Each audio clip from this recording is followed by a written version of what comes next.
mari kita sama-sama menekan perilaku-perilaku kedoliman yang ada pada diri, sehingga kalaupun memang ada, kita berusaha untuk menekannya, kita berusaha untuk menghilangkannya, karena memang ternyata ngeri juga gitu kalau sudah ada pada diri ini. Pertama, wallahu la yuhibbud dzalimin.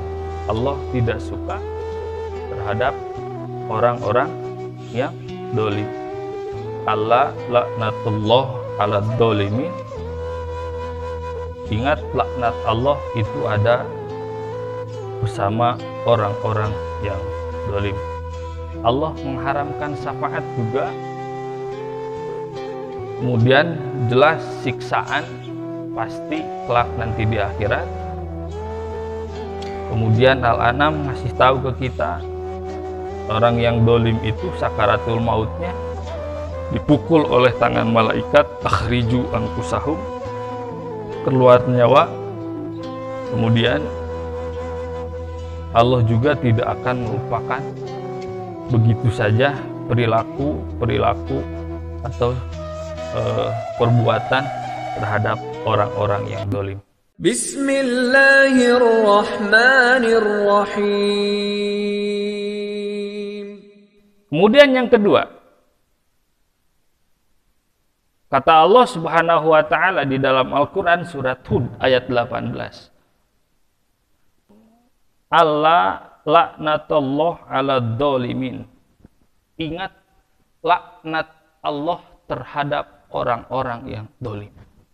Sudah mah dimusuhi, terus dilaknat, Pak.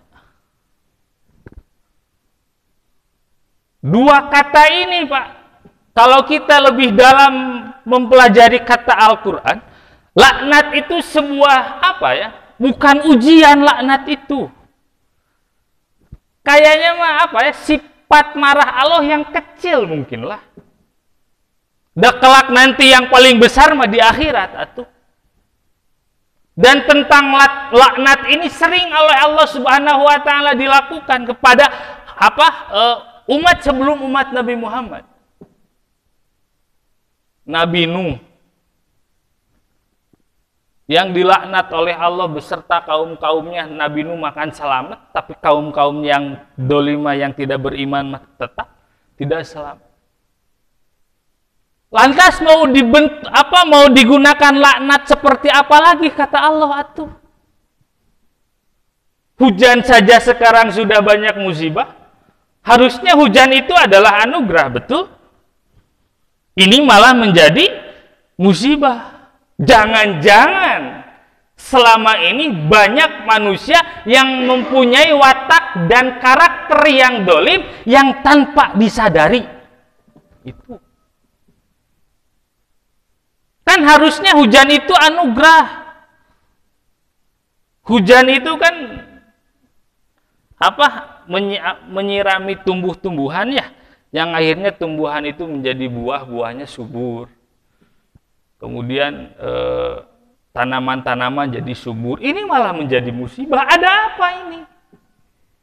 Harus betul-betul introspeksi yang sangat luar biasa hebat dan dahsyat. Gak bisa begitu saja. Jangan-jangan ini Allah lagi mencoba melaknat. Karena apa?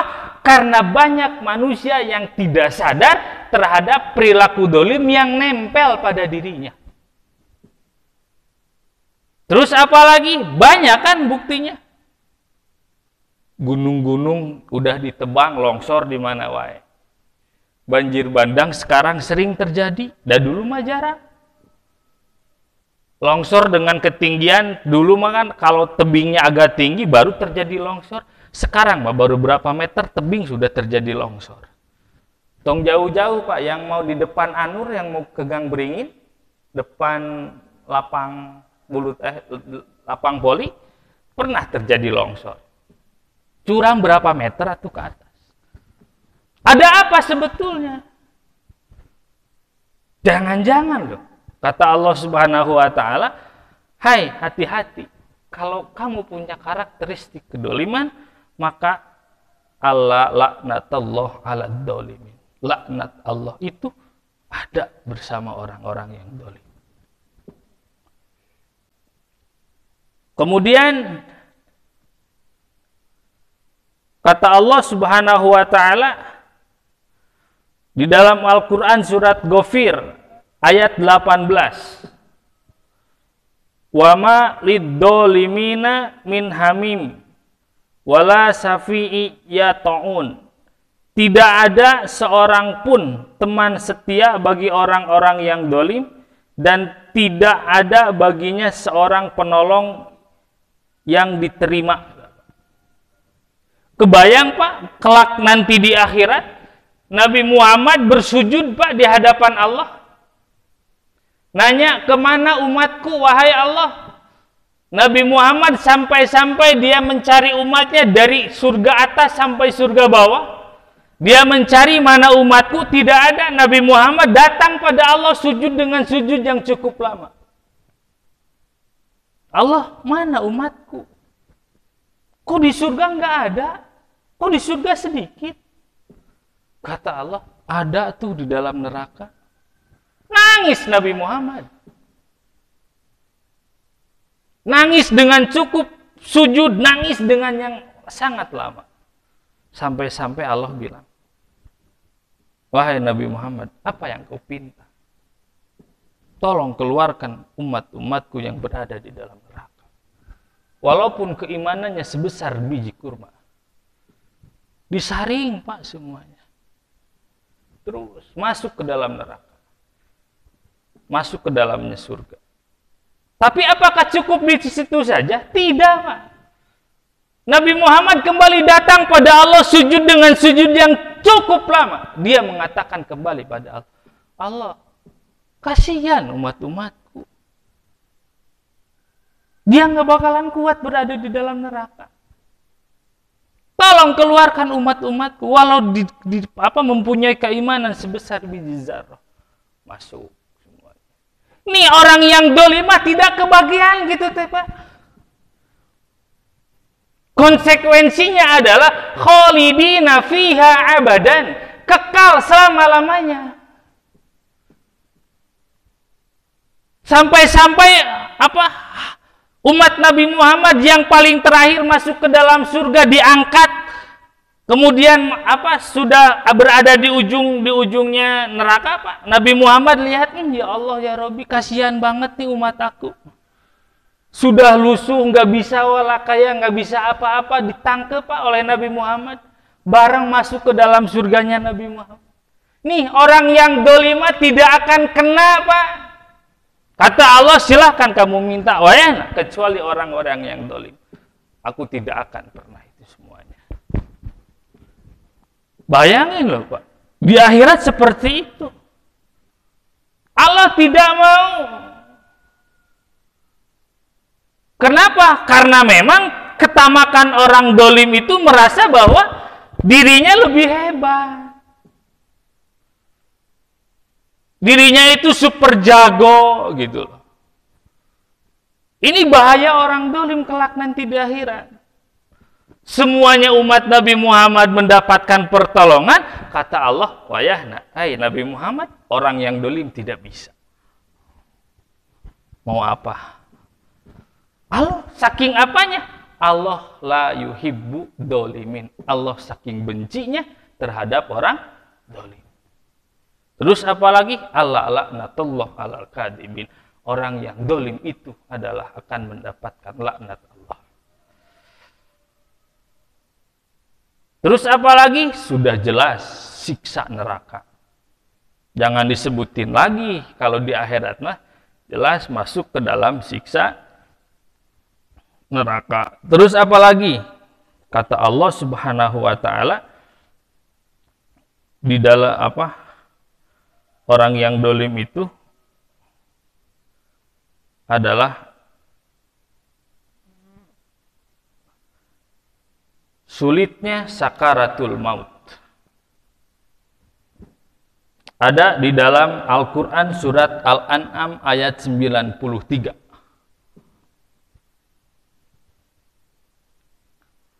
Kata Allah, walau taro ida dolimuna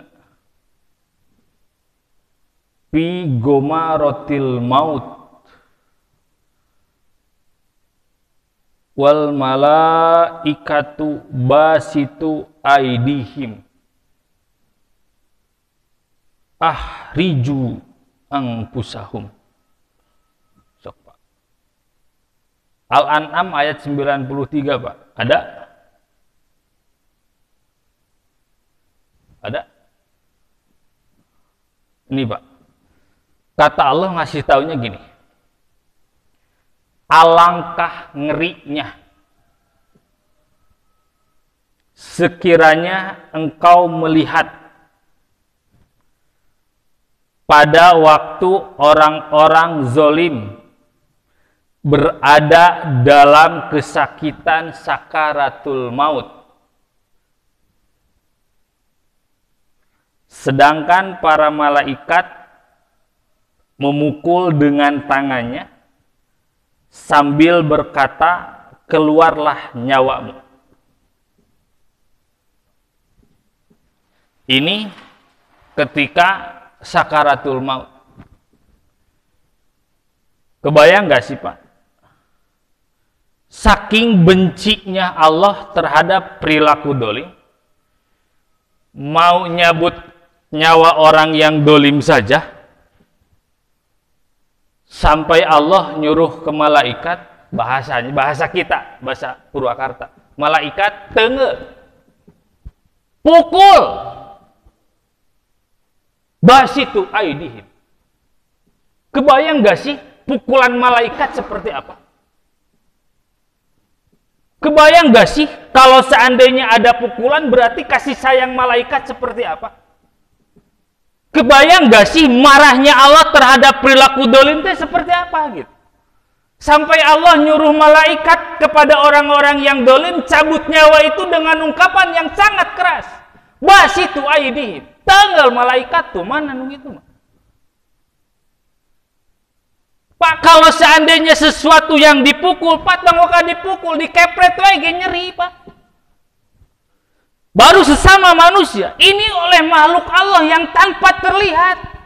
Aduh, ku malaikat.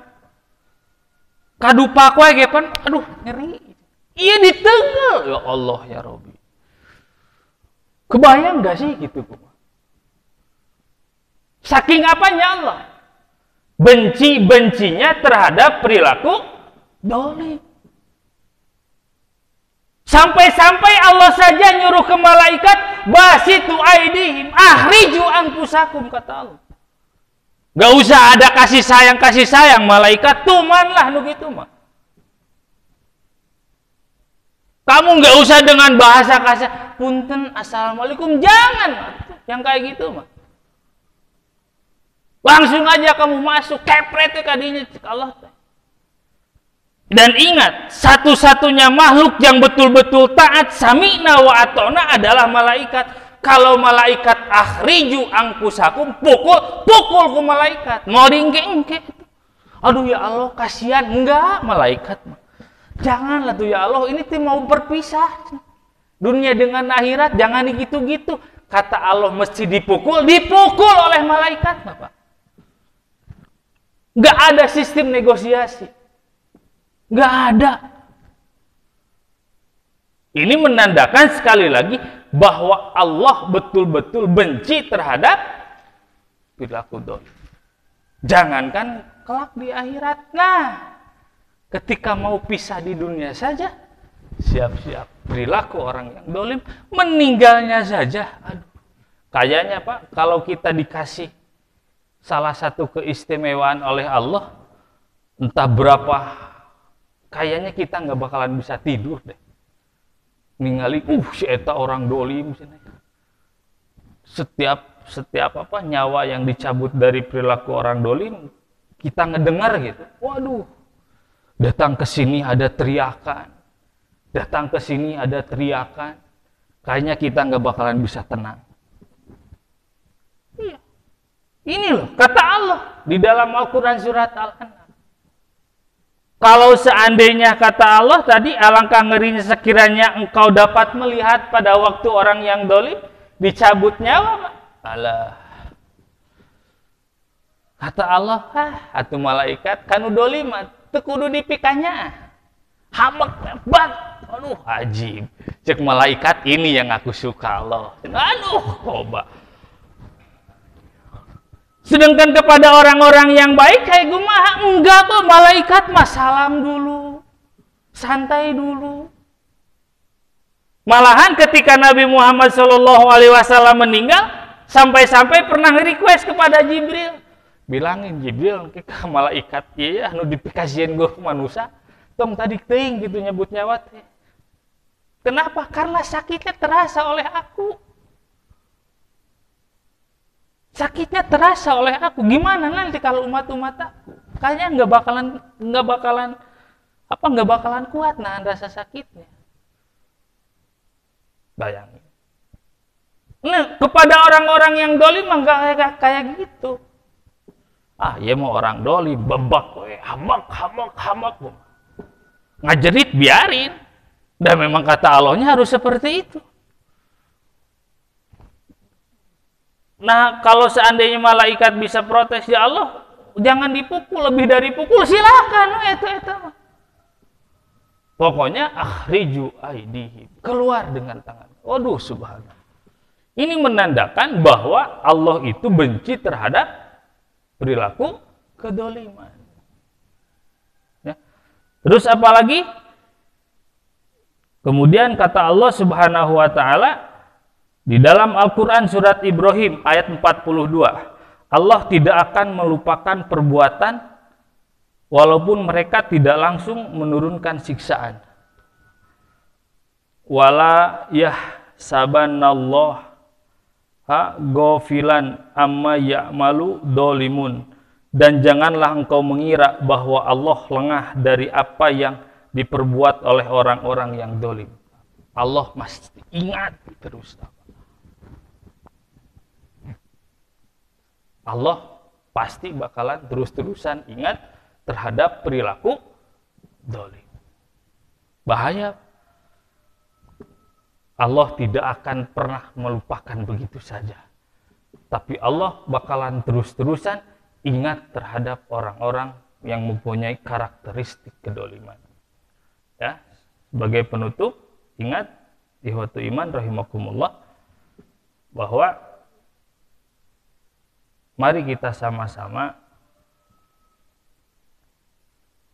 menekan perilaku-perilaku kedoliman yang ada pada diri, sehingga kalaupun memang ada, kita berusaha untuk menekannya, kita berusaha untuk menghilangkannya, karena memang ternyata ngeri juga gitu kalau sudah ada pada diri ini.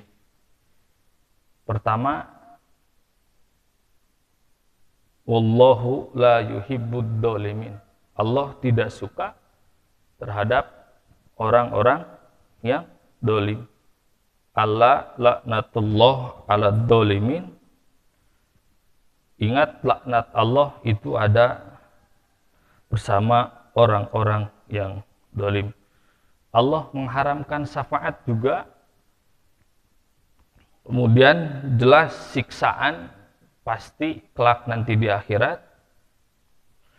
Kemudian Al-An'am ngasih tahu ke kita, orang yang dolim itu sakaratul mautnya dipukul oleh tangan malaikat, akhriju anfusahum, keluar nyawa. Kemudian Allah juga tidak akan melupakan begitu saja perilaku atau perbuatan terhadap orang-orang yang dolim. Itu saja mungkin yang bisa disampaikan pada kesempatan hari ini. Mohon maaf apabila ada kata-kata yang kurang berkenan di hati. Ditutup dengan doa, Allahumma arinal haqqa haqqa wajukna tiba'ah, wa arinal batila batila wajukna tinabah. Aqulu qouli hada wastaghfirullah li wa lakum. Assalamualaikum warahmatullahi wabarakatuh.